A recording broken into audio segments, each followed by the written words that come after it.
Good morning, students. Today I am going to start this Excel function chapter. This is very important. Somehow, if I say more than 30 marks paper comes from this chapter.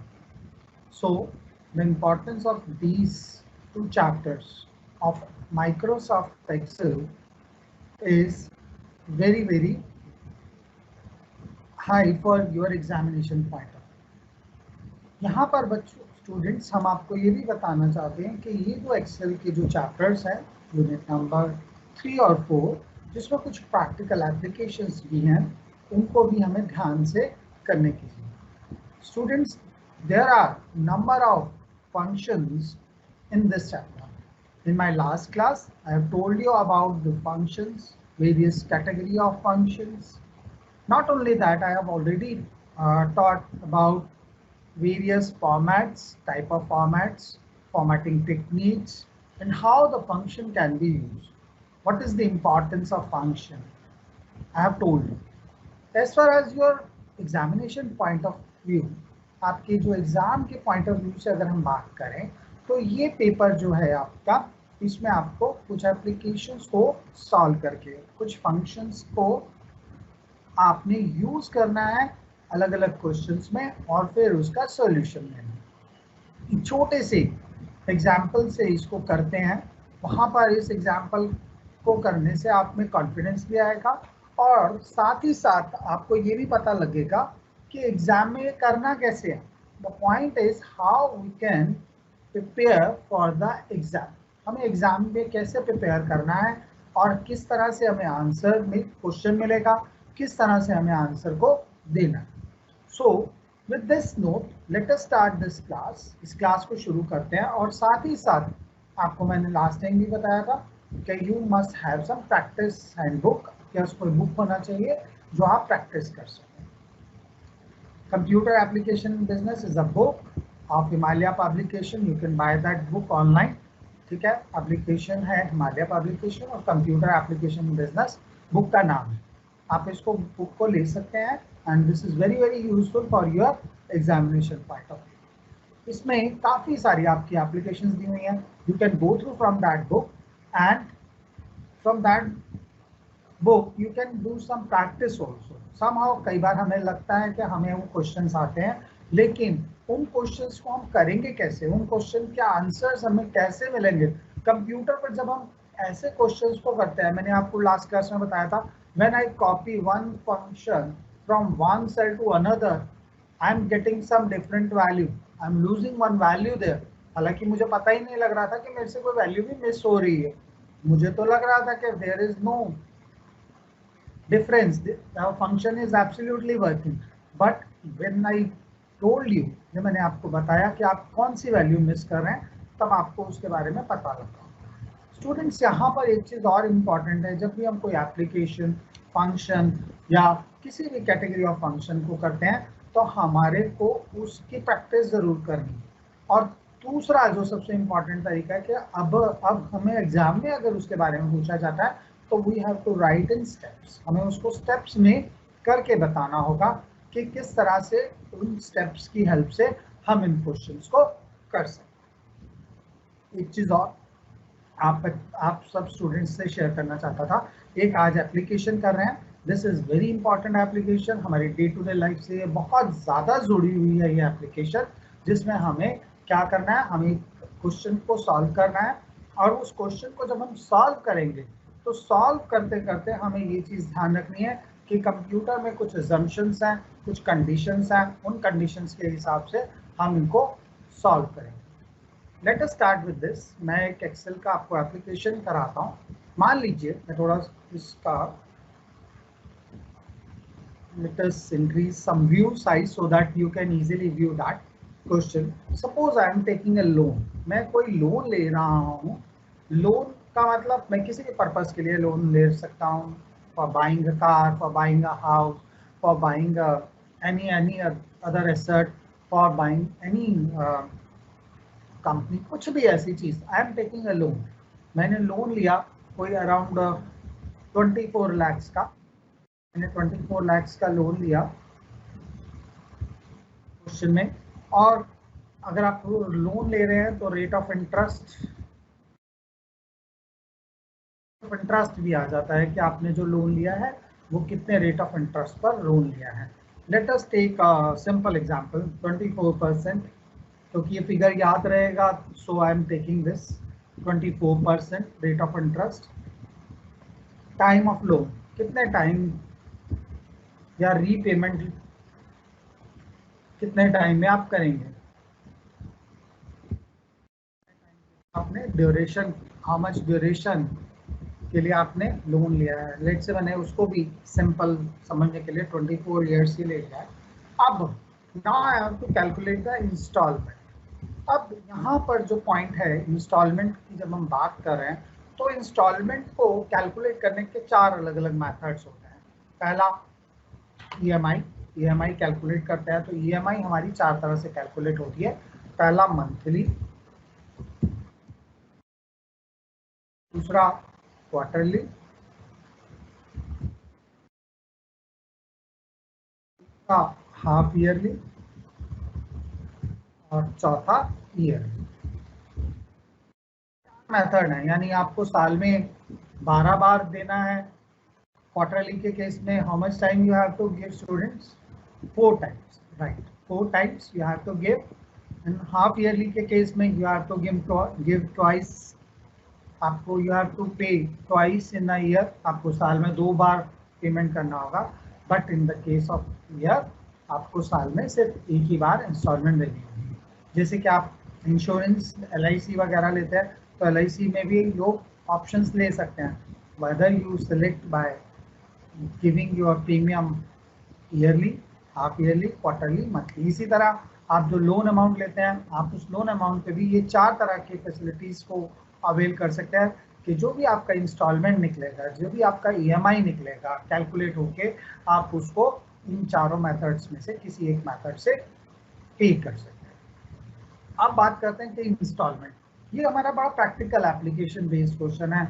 आप अक्सर देखते होंगे commerce के बच्चों को ये question अक्सर tempt भी करता है, उनको ये क्वेश्चन अच्छा से समझ में भी आता है कि हमने कोई लोन लिया, किस रेट ऑफ इंटरेस्ट पे लिया, कितने टाइम के लिया, अब हमें उसकी इंस्टॉलमेंट निकालनी। इंस्टॉलमेंट निकालने के बाद हमारे पास अलग अलग मेथड्स होते हैं, लेकिन यहाँ पर हमारे पास एक ही मेथड हमने इसके लिए यूज़ करना है, वो है एक्सेल का फंक्शन।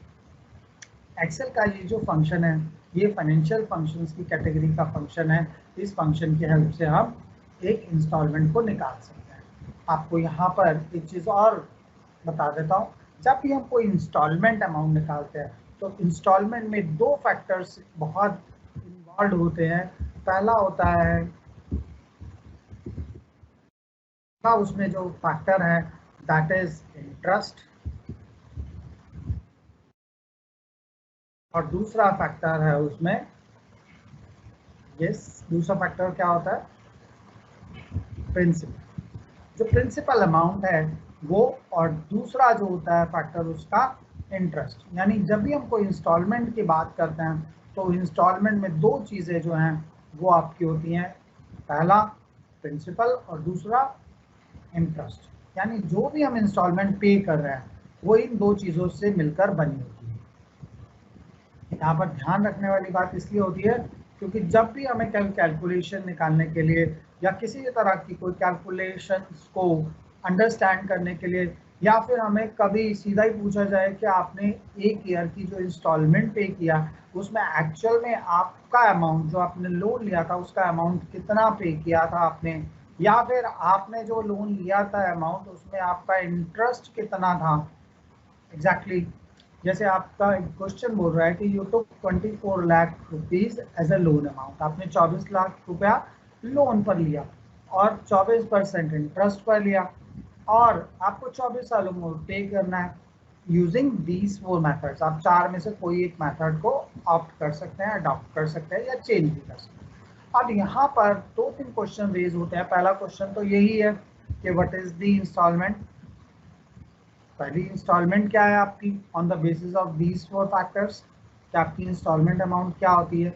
दूसरा यहाँ पर आता है कि उसमें आपका इंटरेस्ट का कंपोनेंट कितना था, प्रिंसिपल का कंपोनेंट था। कई बुक्स में ये क्वेश्चन को बहुत अच्छे से भी दिया हुआ है, वो ये कहता है कि अगर आपने क्वेश्चन ने इनहेंस करके आपके पेपर में इसकी पॉसिबिलिटी इन क्वेश्चंस की बहुत ज़्यादा है, क्योंकि इन सारे पेपर्स में जो भी आप इन सारी एप्लीकेशंस में इस पेपर की जितनी भी एप्लीकेशंस हैं, मैंने आपको 4 बताई थी, 4 फंक्शंस बताए थे, स्टैटिस्टिकल, मैथमेटिकल, फाइनेंशियल और लॉजिकल। इन सारे के सारे फंक्शंस में इनकी बड़ी इंपॉर्टेंस है, और ये मैंने अभी आपको शुरू में बताया कि ये function financial category of function से बिलोंग करता है। सबसे मेजर पॉइंट ये है कि किस कैटेगरी से बिलोंग करता है, फिर ये फंक्शन क्या है, फिर इस फंक्शन के पैरामीटर्स क्या हैं, फिर पैरामीटर्स में हम वैल्यूज किस तरह से डालते हैं, और लास्ट में हम एक एग्जांपल की हेल्प से उसको सॉल्व करके बताएंगे how we get the result. कई बार बच्चों को ये कंफ्यूजन होता है कि सर हम तो कंप्यूटर पे काम ही नहीं कर रहे, तो हम इन क्वेश्चंस के आंसर किस तरह से देते हैं। यहाँ पर स्टूडेंट्स आप लोगों को बिल्कुल भी परेशान होने की ज़रूरत नहीं है। स्टूडेंट्स यहाँ पर आप आराम से जो कैलकुलेट करने का फॉर्मूला है, कैलकुलेट करने का फंक्शन है, देखिए यहाँ 2 बातें मैंने की, एक फॉर्मूला है, एक फंक्शन है। आपको फॉर्मूला ना लिखकर फंक्शन लिखना है। फॉर्मूला में क्या होता है, जैसे सपोज मुझे इंटरेस्ट निकालना है, तो इंटरेस्ट का फॉर्मूला तो बड़ा सिंपल है, principal into rate into time, है ना।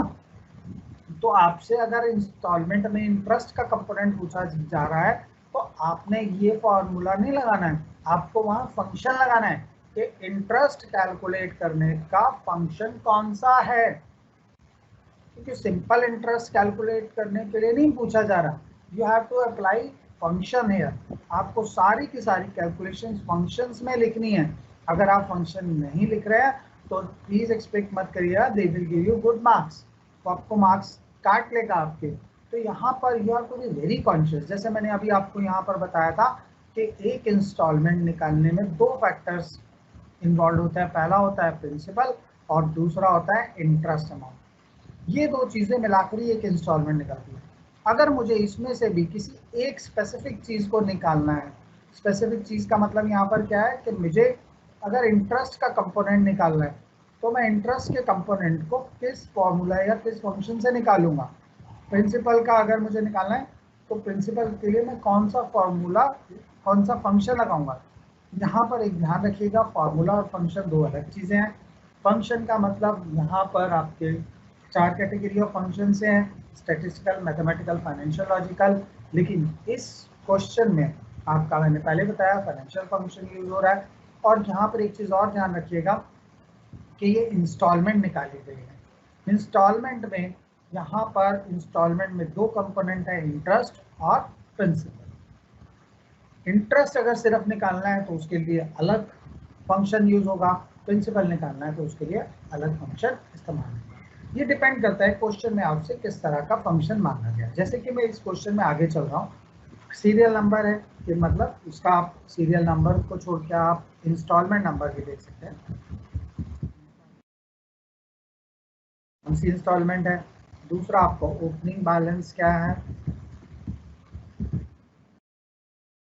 और उसके बाद ओपनिंग बैलेंस का मतलब आपका लोन अमाउंट कितना था। फिर आप उसके बाद इंटरेस्ट निकाल सकते हैं, तो कितना इंटरेस्ट आपने पे किया है उस पर्टिकुलर इंस्टॉलमेंट में। इंटरेस्ट निकल गया, ओपनिंग बैलेंस निकल गया, और अगर इन दोनों में से उन दोनों को निकाल दें हम, ईएमआई या इंस्टॉलमेंट कुछ भी आप लिख सकते हैं।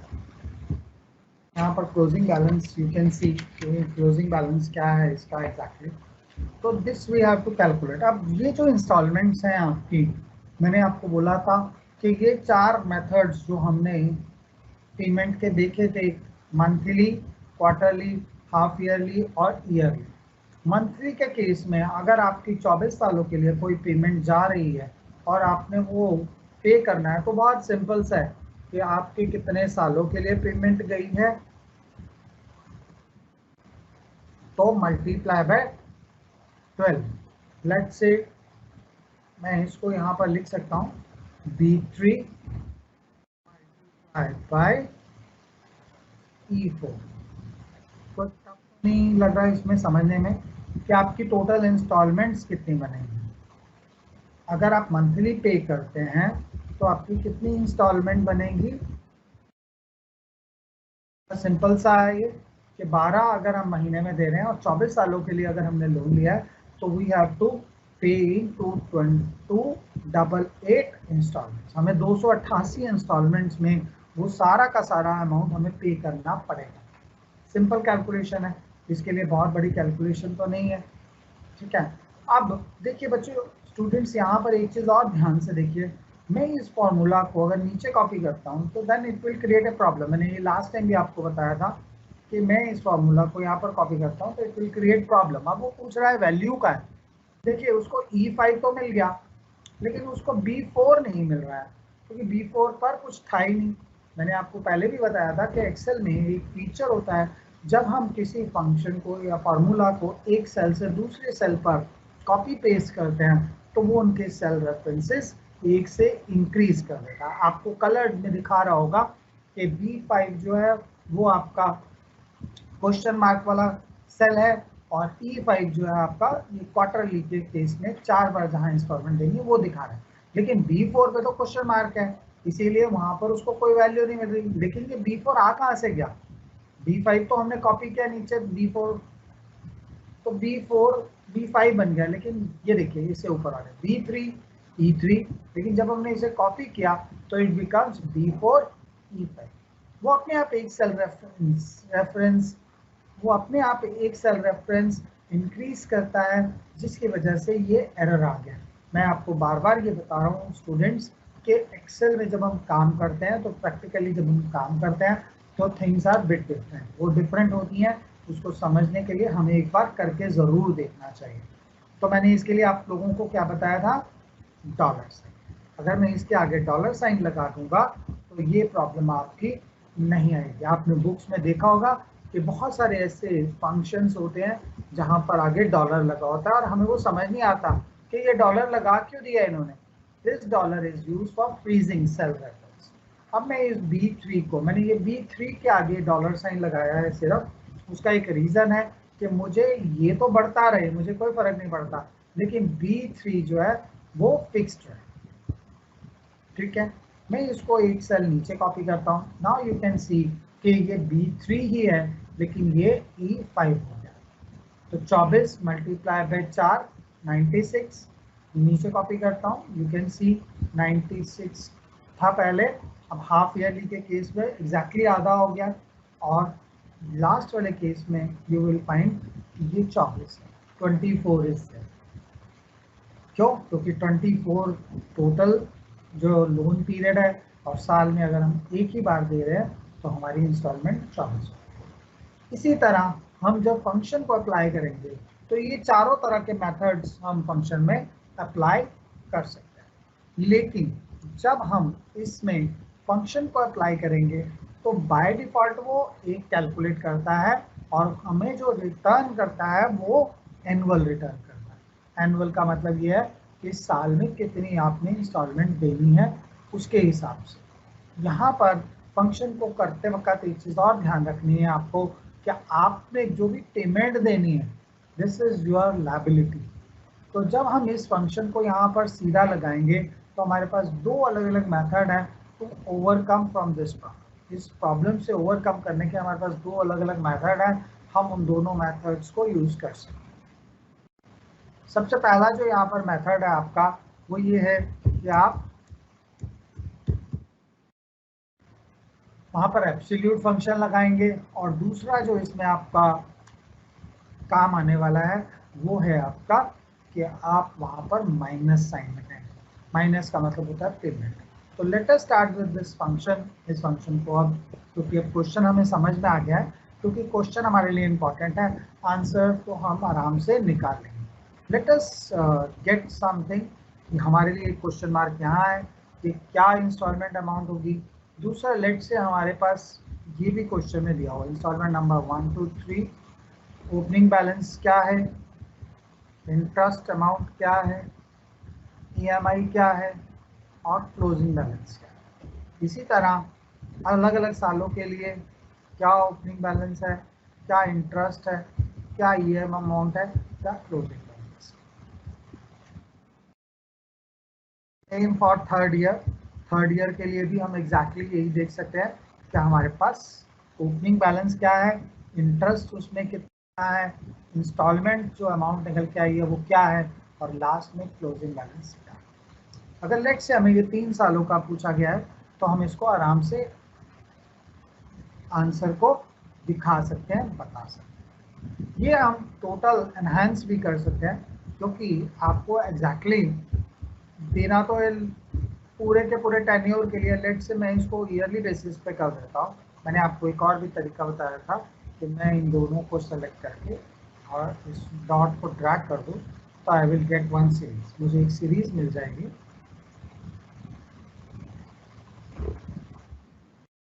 और मैं इसको जितना भी स्ट्रेच कर लूँ आई विल गेट ए सीरीज, मुझे वो सीरीज मिलती चली जाएगी और मैं उस सीरीज के हिसाब से काम कर सकता हूँ।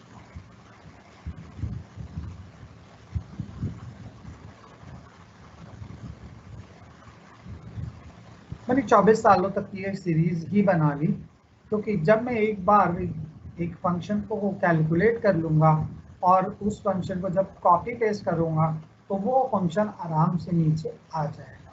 आपको स्टूडेंट्स मैंने इसके बारे में पहले भी समझाया है कि जहाँ पर हम कोई फॉर्मूला या फंक्शन को अप्लाई करते हैं या यूज करते हैं, वहाँ पर हमें ये ध्यान रखना होता है क्या, सेल को, रेफरेंस को फ्रीज करना।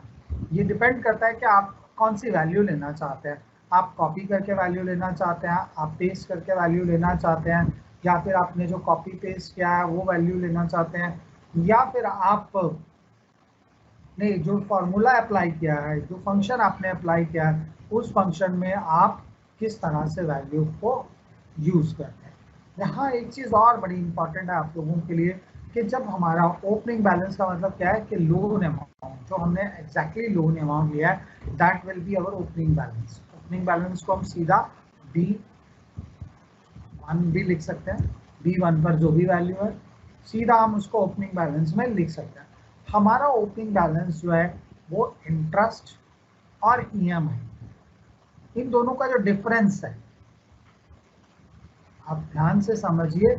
क्या कहा मैंने कि इंस्टॉलमेंट या EMI जो हमने पे करी उसमें से अगर मैं इंटरेस्ट का कंपोनेंट घटा दूं, इंस्टॉलमेंट में से अगर मैं इंटरेस्ट का कंपोनेंट घटा दूं तो जो बचेगा वो क्या बचेगा, प्रिंसिपल अमाउंट। आप सब कॉमर्स के स्टूडेंट हैं, आराम से समझ गए होंगे। मैं एक बार यहाँ लिख के बता देता हूँ कि अगर मैं इंस्टॉलमेंट में से माइनस करता हूँ, इंस्टॉलमेंट माइनस इंटरेस्ट, तो what I will get principal. Installment में से अगर इंटरेस्ट माइनस कर देता हूँ तो आई विल गेट प्रिंसिपल, या वाइस वर्सा। अगर आप इंस्टॉलमेंट में से इंस्टॉलमेंट माइनस प्रिंसिपल कर देते हैं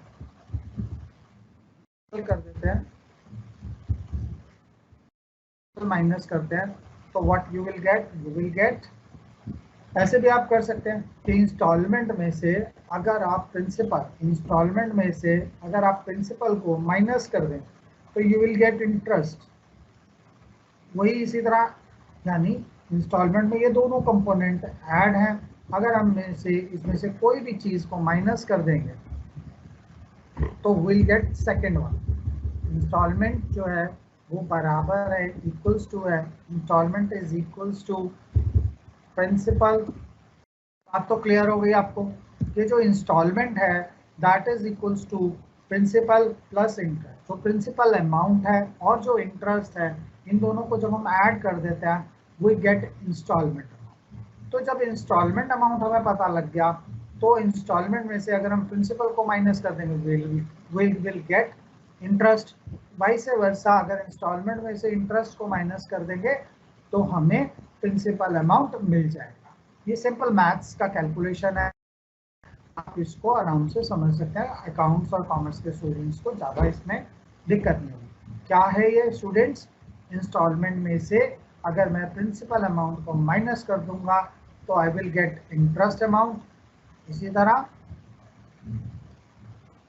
इंस्टॉलमेंट अमाउंट में से इंटरेस्ट के अमाउंट को माइनस कर दूंगा तो I will get principal amount. ठीक है, तो सबसे पहले आप इंस्टॉलमेंट निकालते हैं एक मेथड से, और उसके लिए हम यूज करने वाले हैं फंक्शन पीएमटी। पीएमटी फंक्शन जो पेमेंट फंक्शन है, जिसका मतलब ये है कि आपने एग्जैक्टली पेमेंट देनी है, आपकी पेमेंट क्या है, तो उसके लिए आपके पास फंक्शन है पीएमटी फंक्शन। पीएमटी फंक्शन को जब हम करते हैं, पेमेंट फंक्शन को जब हम यूज करते हैं, which helps us in calculating the payment for a loan based on a constant payment and a constant interest. ये कांस्टेंट इंटरेस्ट को कैलकुलेट कर पर और साथ ही साथ प्रिंसिपल या पेमेंट, जो आपने पेमेंट ली हुई है वो पेमेंट भी आपकी कांस्टेंट है, उसके लिए पीएमटी फंक्शन आपका हेल्प करता है, आपकी मदद में। एक चीज़ और यहाँ पर स्टूडेंट्स आप ध्यान रखें कि जो भी पीएमटी फंक्शन में हम पैरामीटर्स यूज करते हैं, वो पैरामीटर्स का एक्सप्लेनेशन भी हमें पता होना चाहिए। जैसे मैंने अभी बताया, पीएमटी फंक्शन आप चाहें तो लिख लें, calculates the payment for a loan based on constant payments and constant interest rate. जो पीएमटी फंक्शन है वो क्या करता है, calculates the payment for a loan based on constant payments and a constant interest rate. हम जब भी function लगाते हैं, मैंने आपको फंक्शंस के बारे में पहले भी बताया था, जब भी हम कोई फंक्शन लगाते हैं, जिस भी हम सेल में फंक्शन लगाते हैं, तो सबसे पहले हम इक्वल्स टू लिखते हैं, फिर हम फंक्शन का नाम लिखते हैं, और फिर ब्रैकेट स्टार्ट करने के बाद उसके पैरामीटर्स को लिखते हैं। आपको याद होगा मैंने यहाँ पर एक और भी बात बताया था कि हम एब्सोल्यूट वैल्यू भी यूज कर सकते हैं, साथ ही साथ हम सेल रेफरेंस को भी यूज करते हैं। जब हम पीएमटी फंक्शन के बारे में यहाँ पर लिख रहे हैं, यूज करने की बात कर रहे हैं, तो आपकी स्क्रीन पर ये विजिबल होगा कि सबसे पहला पैरामीटर क्या है, रेट। रेट का मतलब रेट ऑफ इंटरेस्ट से, तो मैं यहाँ पर रेट ऑफ इंटरेस्ट का पैरामीटर सेलेक्ट कर देता हूँ, तो यहाँ इसकी सेल रेफरेंसेस अपने आप आ जाएंगे। दूसरा पैरामीटर है NPER। पहले पैरामीटर का मतलब था रेट, रेट का मतलब था रेट ऑफ इंटरेस्ट। दूसरा पैरामीटर है NPER। NPER का मतलब होता है ड्यूरेशन, टाइम पीरियड, कितने टाइम पीरियड के लिए आप लोन ले रहे हैं, यहाँ पर आप टाइम पीरियड भी मेंशन कर सकते हैं। अब मैंने यहाँ पर भी आप 24 लिखे या B3 लिख दें, बात एक ही है, लेकिन मैं बार बार आपको स्टूडेंट्स यहाँ पर कई बार कह चुका हूँ कि आप जब भी इस्तेमाल करें वो आप सेल रेफरेंस लिखें, एब्सोल्यूट वैल्यू ना लिखें, क्योंकि एब्सोल्यूट वैल्यू के केस में क्या प्रॉब्लम था, यस, प्रॉब्लम वाज कि आप अगर कोई चेंज करते हैं वैल्यू में, result will not be change, result आपका रिफ्लेक्ट नहीं होगा, आपको फंक्शन में जाके दोबारा से वो वैल्यू वहाँ पर भी जाके ठीक करनी है। तो यही बात का ध्यान रखेंगे अगर, तो आप हमेशा कोशिश जब भी करें तो आप कोशिश में यही करें कि आप सेल के रेफरेंसेस लिखें, वैल्यूज को ना लिखें। कॉमा, पहला पैरामीटर मैंने रेट लिखा, दूसरा पैरामीटर जो था पहला पीएमटी में, मैं आपको पीएमटी फंक्शन के बारे में यहाँ पर पहले दोबारा से भी लिख के दे सकता हूँ क्या है पीएमटी फंक्शन में क्या था। पीएमटी फंक्शन में पहला जो है वो रेट है, रेट का मतलब कितने टाइम पीरियड के लिए, दूसरा NPER कितने ड्यूरेशन के लिए, तीसरा प्रेजेंट वैल्यू, कितने आपने वैल्यू के ऊपर ये लोन लिया। इसी तरह एक फ्यूचर वैल्यू भी होती है, FV बोलते हैं हम उसको, वो आपके सिलेबस में नहीं है। फ्यूचर वैल्यू आपकी डिटरमाइन हम तब करते हैं जब आप लॉन्ग टर्म के लिए इन्वेस्टमेंट्स को करते हैं, ठीक है, वहाँ पर आप फ्यूचर वैल्यू को यूज करते हैं 0 और 1 के टाइम, लेकिन आप इन तीन को ही इस्तेमाल करेंगे, आपका रिजल्ट यहीं से कैलकुलेट होके आ जाएगा। तो यही तीनों चीज़ें हम यहाँ पर करने वाले हैं, इस्तेमाल करने वाले हैं। आप ध्यान से देखिए, इक्वल्स टू पीएमटी, पीएमटी क्या, ब्रैकेट स्टार्ट के बाद रेट, रेट का मतलब रेट ऑफ इंटरेस्ट, दूसरा NPER, NPER का मतलब ड्यूरेशन, कितने समय के लिए लिया, तीसरा जो यहाँ पर होता है प्रेजेंट वैल्यू, कितने टाइम के लिए आपने ये लोन कितनी अमाउंट के लिए लिया। तीसरा जो पीवी है, पीवी का मतलब होता है प्रेजेंट वैल्यू, कि जो लोन की अमाउंट है वो कितनी है। यहाँ पर एक चीज़ बहुत इम्पॉर्टेंट है आप लोगों के लिए समझना, क्योंकि अगर आप इतना करने के बाद अगर आप एक एंटर प्रेस करेंगे, क्योंकि हमने फंक्शन लगा लिया, उसमें पैरामीटर्स भी डाल दिए, और जब हम इसको एंटर प्रेस करेंगे तो एक बहुत बड़ी प्रॉब्लम यहाँ पर फंक्शन के अंदर आती है। मैंने इसके बारे में आपको भी बताया था कि जब हम पेमेंट का फंक्शन है, जहाँ लोन रीपेमेंट की बात कर रहे हैं, जो कांस्टेंट है उसकी पेमेंट की बात कर रहे हैं, तो यहाँ पर एक चीज़ बड़ी ध्यान रखने वाली होती है, दिस इज अवर लायबिलिटी। मैंने बताया था कि ये हमारी एक लायबिलिटी है, इस लायबिलिटी को हमें ध्यान में रखना है। तो लायबिलिटी के लिए मैंने दो मेथड्स आपको बताए थे। पहला मेथड आपको बताया था कि you have to repay it, आपको वो पेमेंट करना है तो आप उसको माइनस करेंगे प्रेजेंट वैल्यू को। और दूसरा एक और मेथड बताया था एबीएस। एबीएस का मतलब होता है एब्सोल्यूट फंक्शन। आप एक फंक्शन के ऊपर दूसरा फंक्शन भी अप्लाई कर सकते हैं। एब्सोल्यूट वैल्यू के केस में आपको वो एब्सोल्यूट करना पड़ेगा, आपको उसको माइनस वैल्यू जो आ रही है, जो पेमेंट आ रही है, क्योंकि वो आपकी लायबिलिटी है तो इसलिए आपको पॉजिटिव दिखना चाहिए। हालांकि दैट इज योर पेमेंट, वो नेगेटिव ही होगा, बट आपको पॉजिटिव वैल्यू में दिखना चाहिए। तो आप इसके लिए एक चीज कर सकते हैं। ये देखिए, ये मैंने जैसे इसको एंटर किया, you will find dollar. Dollars में पहली बात तो एक वैल्यू दिखा रहा है, और दूसरा आपको रेड कलर में दिखा रहा है। रेड का मतलब होता है नेगेटिव वैल्यू। आप राइट क्लिक करेंगे, फॉर्मेट सेल में जाएंगे। ये मैंने आपको लास्ट क्लास में अच्छे से बताया था कि फॉर्मेट सेल में हम क्यों जाते हैं, वहाँ पर हमारे पास क्या क्या ऑप्शंस मिलती हैं और उन ऑप्शंस को हम कैसे कैसे यूज करते हैं। मैंने यहाँ पर सबसे पहले सिंबल में गया। सिंबल में मैं रुपीस भी सेलेक्ट कर सकता हूँ, लेकिन मैंने कुछ नहीं सेलेक्ट किया, मैंने इसको डेसिमल को भी 0 कर दिया और करेंसी को भी मैंने डेसिमल में ले लिया। मैं इसको नंबर में भी ले सकता हूँ, ठीक है, कोई प्रॉब्लम नहीं है। नाउ इट इज शोइंग, ये देखिए ये अभी भी नेगेटिव दिखा रहा है, रेड कलर में दिखा रहा है। मैंने हालांकि कोई कलर नहीं डाला, but it is still showing red, और साथ ही साथ ब्रैकेट में भी दिखा रहा है। अब हम मेरे पास वो जो दूसरा मेथड जो मैंने आपको बताया था कि what we have to do, अब क्योंकि दिस इज अवर लायबिलिटी तो मुझे ये लोन अमाउंट को माइनस, ध्यान से देखिए मैं कर्सर लेके जा रहा हूँ B1 के आगे, और मैंने इसको एक माइनस साइन इसके आगे लगाया।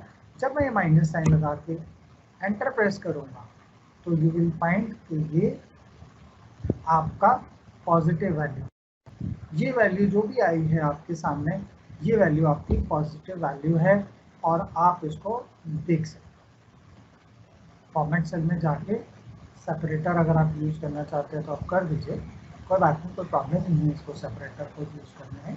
आपको समझ में आता है 5,79,317 is the amount, this is the loan amount, जो आपका एक इंस्टॉलमेंट में आपको 24 लाख की इंस्टॉलमेंट का कैलकुलेट होकर आ रहा है 24% रेट ऑफ इंटरेस्ट के साथ। ये EMI है आपकी, जो हम यहाँ पर आगे फंक्शन में इस्तेमाल करें।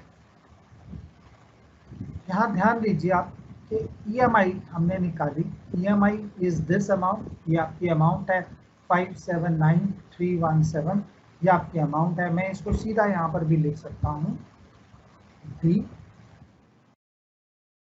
पर जो भी वैल्यू लिखी है वो यहाँ पर वैल्यू आ जाए। आराम से आपको समझ में आ गया होगा। अब मेरे ये कॉलम भी आ गया, ओपनिंग बैलेंस भी आ गया, इंस्टॉलमेंट अमाउंट भी आ गया, मेरा क्लोजिंग बैलेंस और इंटरेस्ट का कॉलम रह गया। इंटरेस्ट और क्लोजिंग बैलेंस के केस में हम लोग दो फंक्शंस अलग से यूज करेंगे। मैंने आपको बताया था इंस्टॉलमेंट की जब हम बात करते हैं तो इंस्टॉलमेंट के लिए मैंने कौन सा फंक्शन यूज किया, इंस्टॉलमेंट की जब हम बात करते हैं तो उसके लिए हम यूज करते हैं PMT फंक्शन, और जब हम इंटरेस्ट की बात करते हैं तो उसके लिए हम यूज करेंगे IPMT फंक्शन, और जब हम प्रिंसिपल की बात करते हैं। अब यहाँ पर आप ध्यान दीजिए कि अगर मुझे इंटरेस्ट निकालना है तो मैं इंटरेस्ट कैसे निकालूंगा, सेम सब कुछ ऑलमोस्ट सेम है, फंक्शन भी ऑलमोस्ट सेम है, थोड़ा सा उसमें एक कंपोनेंट आ जाता है कि आप कितने टेन्योर के लिए निकाल रहे हैं। तो यहाँ पर बड़े आराम से समझते हैं, पहले इंटरेस्ट निकालना है तो आईपीएमटी फंक्शन करता क्या है? इट रिटर्न्स द इंटरेस्ट, हमें इंटरेस्ट बताता है पेमेंट पे, जो पेमेंट हमने दिया उसमें इंटरेस्ट हमें बताता है for a given period for an investment. दिया हुआ कितने टाइम के लिए आप इंटरेस्ट निकालना चाहते हैं, 1 साल के लिए, 2 साल के लिए, या 24 इंस्टॉलमेंट्स में से आप 3 साल के लिए इंटरेस्ट निकाल रहे हैं, या थर्ड ईयर के लिए, स्पेसिफिकली ईयर के लिए, फर्स्ट ईयर के लिए इंटरेस्ट निकाल रहे हैं, या सेकेंड ईयर के लिए, या थर्ड ईयर के लिए, आपका जो कांस्टेंट रेट ऑफ इंटरेस्ट है उसके ऊपर। अगर आप इंटरेस्ट रेट चेंज करेंगे तो उसके लिए हमारे पास एक और रिफाइंड फंक्शन होता है, लेकिन अगर हम कांस्टेंट पेमेंट के लिए निकाल रहे हैं तो हमारे पास यही फंक्शन है जिसको मैंने अभी आपको बताया था। तो आईपीएमटी में सबसे पहले हम डालने वाले हैं रेट। क्या रेट ऑफ इंटरेस्ट होगा हमारा, यहाँ पर ध्यान दीजिए, आईपीएमटी के बाद ब्रैकेट स्टार्ट, ब्रैकेट के बाद रेट ऑफ इंटरेस्ट, कितना रेट ऑफ इंटरेस्ट है हमारा उसको हमें ध्यान में रखना। पीआर टाइम पीरियड के लिए कितनी इंस्टॉलमेंट है उसको दिखाना है। दिस इज द अमाउंट, 5,76,000 रुपए जो हमारा अमाउंट है, वो हमारा अमाउंट जो है वो निकल के आ, किसका? इंटरेस्ट, यानी बहुत सारा पैसा जो है वो हम सबसे पहले हम इंटरेस्ट में पे कर रहे हैं। यहाँ पर ध्यान से देखिए आप, हमने बहुत सारा अमाउंट जो है वो इंटरेस्ट में दिया है पहले साल में। आपने ध्यान, आपको पता होगा जब भी हम ईएमआई या लोन लेते हैं तो सबसे पहले वो क्या कोशिश करता है कि इंटरेस्ट ले लें, प्रिंसिपल अमाउंट बाद में लेने का होता है। तो उसी पैटर्न पर आप ध्यान से देखिए कि 5,79,317 इज द इंस्टॉलमेंट अमाउंट, और उसमें से इंटरेस्ट का जो कंपोनेंट वो लेना चाहते हैं या जो उन्होंने लिया है वो 5,76,000। अब जो क्लोजिंग बैलेंस निकल के आने वाला है उसको ध्यान से समझते हैं कि क्लोजिंग बैलेंस किस तरह से निकल के आ रहा है। यहाँ पर कई बच्चों के मन में ये भी होता है कि सर अगर आप प्रिंसिपल अमाउंट भी बता देते तो हमें उसको भी समझने में आसानी होती। मैं एक और कॉलम यहाँ इंसर्ट कर देता हूँ आप लोगों के लिए। मैं यहाँ पर प्रिंसिपल अमाउंट करके देखता हूँ।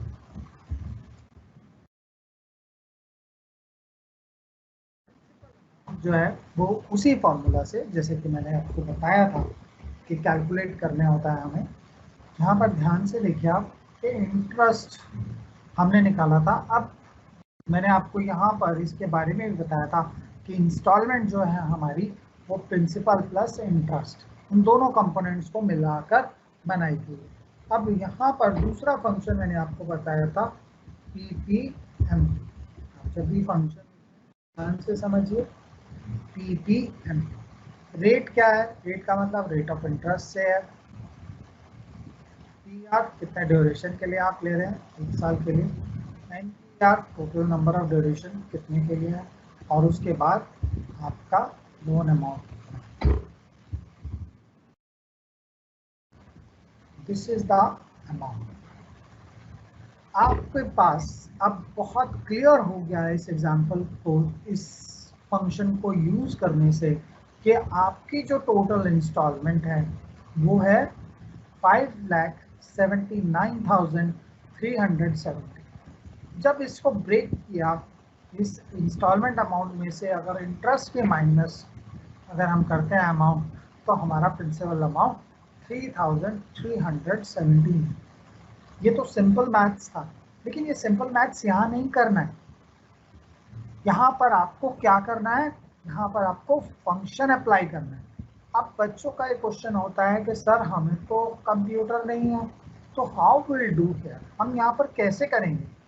आपको फंक्शन लिखना है, आपको अमाउंट नहीं यहाँ पर लिखना है। You have to write function. आपने सिंपल मैथ्स का principal into rate into time करके नहीं निकालना है, आपको यहाँ लिखना है पीपीएमटी। आपको ये फंक्शन जो आपकी स्क्रीन पर विजिबल है, अगर नहीं है तो मैं और बड़ा कर देता हूँ, आपको ये वाला फंक्शन लिखना है। This you have to write. ध्यान से देख लीजिए आप इस फंक्शन को कि आपको क्या फंक्शन लिखना है। आपको लिखना है पीपीएमटी ब्रैकेट स्टार्ट और फिर उनके सेल रेफरेंसेस। जब आप ये फंक्शन लिखेंगे only then you will get marks, otherwise ना। अदरवाइज वो सिंपल मैथ्स की कैलकुलेशन के मार्क्स जो होते हैं वो उसी तरह से आपको मिलते हैं। तो आपको ध्यान रखना है कि जहाँ पर भी आपको ये चीज़ यहाँ पर घबराने वाली नहीं है, मैं आपको यहाँ पर दोबारा बता देता हूँ। तो आप कंफ्यूजन अपने मन में रखते हैं। पहला कंफ्यूजन कि आप कहते हैं कि हमारे पास कैलकुलेट करने का कोई मैकेनिज्म नहीं है। बिल्कुल भी ज़रूरत नहीं है कैलकुलेट करने की, you just right in formula.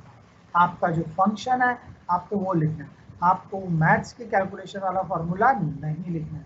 You just right क्या अप्रोप्रिएट फंक्शन वहाँ पर लगता है, और उस फंक्शन में पैरामीटर्स जो हैं वो सही होने चाहिए।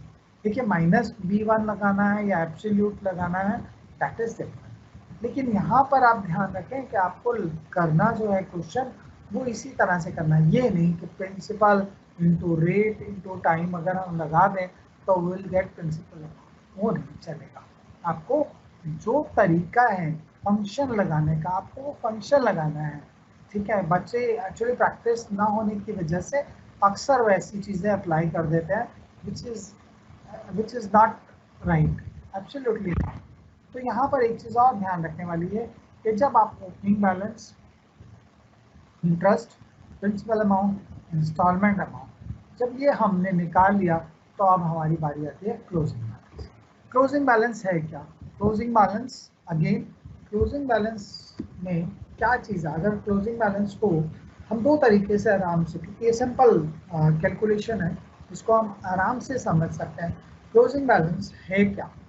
क्लोजिंग बैलेंस है opening balance minus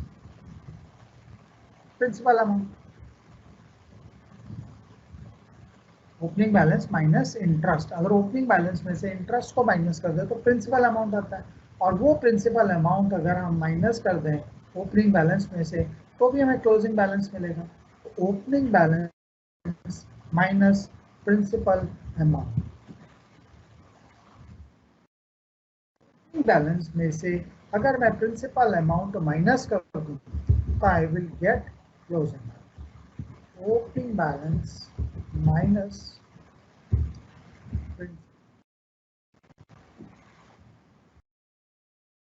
principal amount opening balance में से माइनस कर दूं तो एग्जैक्टली मैं पूरे साल में ब्याज के बाद, ब्याज के अलावा जो प्रिंसिपल अमाउंट दिया है वो मेरा क्लोजिंग बैलेंस होगा।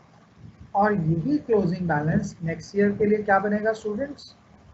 ओपनिंग बैलेंस, राइट, बिल्कुल ठीक आपका।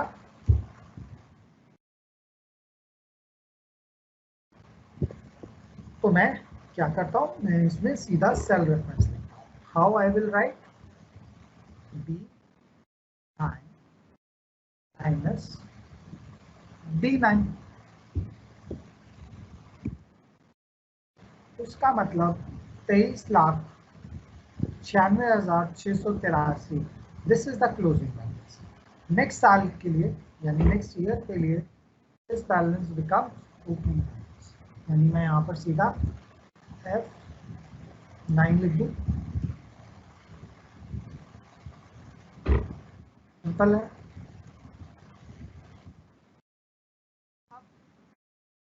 कुछ चीज़ें क्लियर हैं। अब आप इस फंक्शन को नीचे कॉपी करें या इसको नीचे कॉपी करें या इंस्टॉलमेंट को नीचे कॉपी करें, क्लोजिंग बैलेंस को नीचे कॉपी करें, you have to be conscious. अब आपको यहाँ पर ध्यान देना है कि आप ये फंक्शन कॉपी कर सकते हैं या नहीं कर सकते। मैं एक करके दिखा देता हूँ आपकी, थोड़ा सा आपको जिज्ञासा होगी और आप चाह भी रहे होंगे कि करके देखें। तो मैं एक फंक्शन को यहाँ कॉपी कर देता हूँ और इसको कॉपी कर देता हूँ, इंस्टॉलमेंट को भी कॉपी कर देता हूँ। अब क्लोजिंग बैलेंस को तो कर ही दूंगा तो वैसे ही गलत आएगा। आप ध्यान से देखिए कि यहाँ पर जो मैंने ऊपर फंक्शंस यूज किए थे वो मैं नीचे जब उन फंक्शंस को इस्तेमाल कर रहा हूँ तो वो वैल्यूज नहीं दे। नाम is error, number error. Errors 5 तरह की है आपके सिलेबस में, I will cover in my next class. मैं नेक्स्ट क्लास में पहले करा दूँगा आपको ये एरर्स सारी की सारी कि किस तरह की एरर्स हैं और वो हम कहाँ कहाँ पर इस्तेमाल करते हैं और उनसे हमें किस तरह से हेल्प मिलती है कि हमारा गलती कहाँ है। This is number error. Number error का मतलब जो भी हम नंबर्स कैलकुलेट करने के लिए दे रहे हैं, जो भी हम फिगर्स दे रहे हैं, या हम उसको बोल रहे हैं कि फिगर्स यहाँ से ले लो, वहाँ पर कुछ फिगर्स अवेलेबल नहीं है नंबर के। तो यहाँ पर हम इन प्रॉब्लम्स को कैसे रिजॉल्व करेंगे उसको ध्यान से समझें। अब जो इंटरेस्ट हम कैलकुलेट कर रहे हैं, आपने इंटरेस्ट पहले कैलकुलेट किया 1 साल का। ये 1 साल जो है नेक्स्ट ईयर के लिए तो 1 साल नहीं होगा, नेक्स्ट ईयर के लिए तो 2 इयर्स होंगे। ठीक है, यहाँ ध्यान दीजिए, मैं इसको डार्क कर रहा हूँ। यहाँ पहले हमने बोला कि हमारा रेट ऑफ इंटरेस्ट है, फिर हमने बोला कि 1 साल के लिए निकालो, फिर हमने बोला कि हमारा जो 24 सालों का था पीरियड, फिर हमने बोला 2,40,000 अमाउंट है। लेकिन जब हम सेकेंड ईयर के लिए निकाल रहे हैं तो पहली बात तो 2,40,000 अमाउंट नहीं है, अमाउंट तो हमारा डिफरेंट होगा ना। हमारा अमाउंट क्या होगा, 23,96,683। तो यहीं पर गलत हो गया हमारा कैलकुलेशन। दूसरा, हम 1 साल के लिए ही निकाल रहे हैं जबकि हमें ईयर 2 के लिए निकालना है, दूसरी गलती यहाँ पर हुई।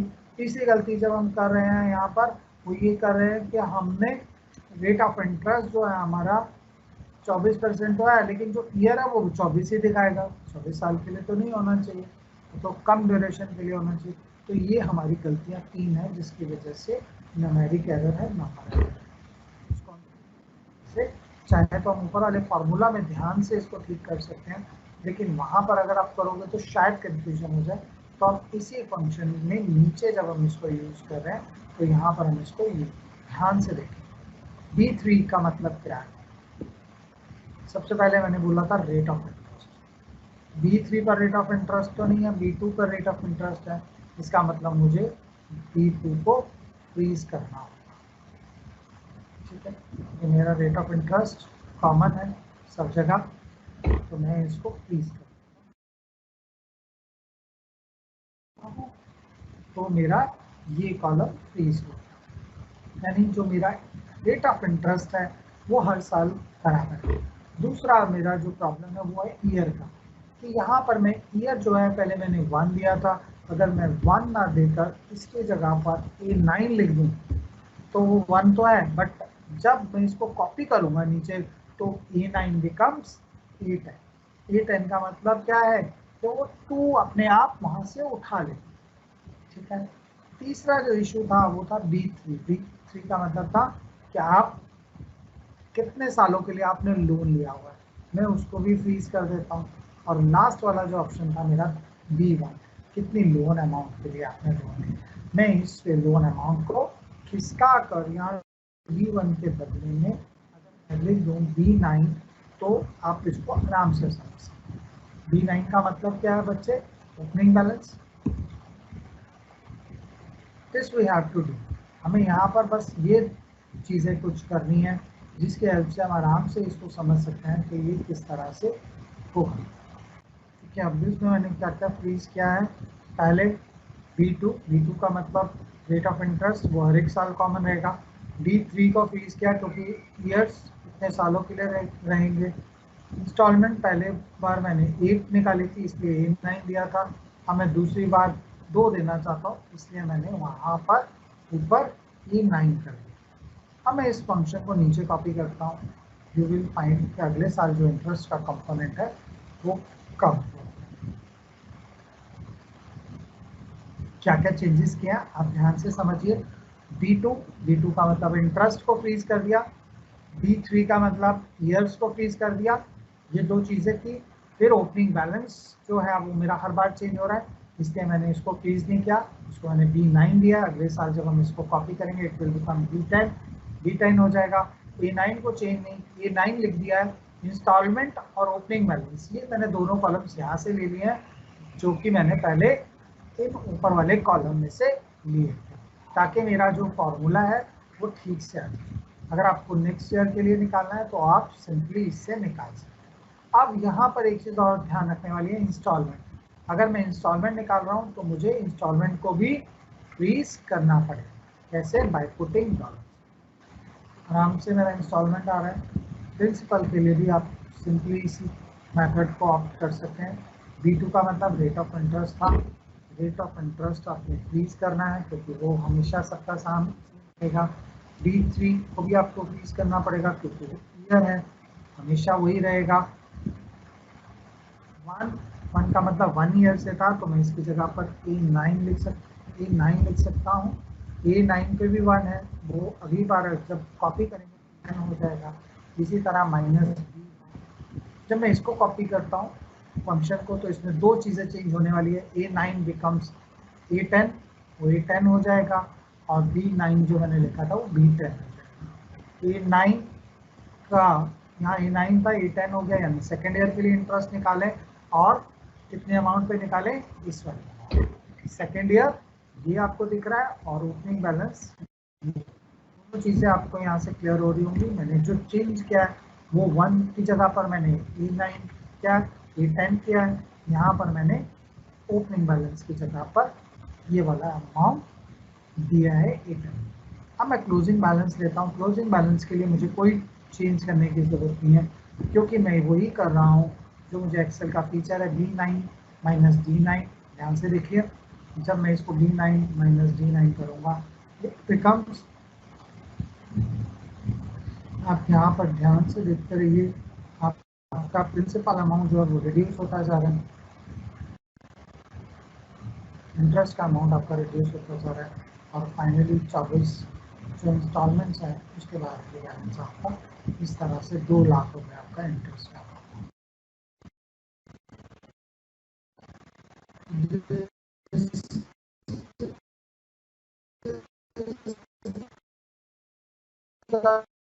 वे ऑफ कैलकुलेशन आप इस तरह से इसको कैलकुलेट कर सकते हैं।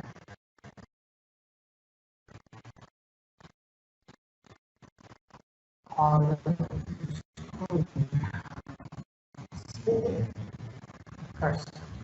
लास्ट 24 इंस्टॉलमेंट का आपका जो बस है सर, अगर आप ईयरली मेथड के साथ साथ अगर मुझे हाफ ईयरली, क्वार्टरली और मंथली भी बता दें तो हम इसके लिए इसको आराम से और अच्छे से कर सकते हैं। ठीक है बच्चों, मैं नेक्स्ट क्लास में इसको कराने से पहले आपको मैं थोड़ा सा इसके बारे में बता दूंगा कि आप इसको before going for next exercise, मैं एक्सरसाइज से पहले इस एक्सरसाइज में आपको ये वाले फैक्टर्स भी करा दूंगा। Thank you very much.